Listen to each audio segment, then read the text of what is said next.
মদিনার সবচাইতে গরিব সাহাবী বেলাল রাদিয়াল্লাহু তাআলা আনহু, লজ্জাস্থান ঢাকার জন্য শুধু একটা জামা ছিল, গায়ে দেওয়ার মতো কোনো জামা নাই।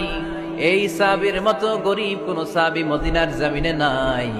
এই বেলাল রাদিয়াল্লাহু তাআলা আনহুকে বিশ্বনবী ডেকে বললেন, ইয়া বেলাল আনফিক ইয়া বেলাল লা তাখশা মিন যিল আরশি ইকলালা। ও বেলাল, আল্লাহর রাস্তায় দান করো, কারণ আমার আল্লাহর ধনভাণ্ডারের কমতি নাই।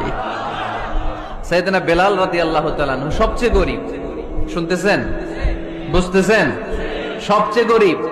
ডাউন পার্টটা ঢাকার মতো একটা গার্মেন্ট ছিল, একটা কাপড়, এটা পেঁচায় আসতো, নামাজ পড়তো। গায়ে রাখার মতো কোনো জামা নাই, আর খাবার দাবার টাকা পয়সা বলতে নাই।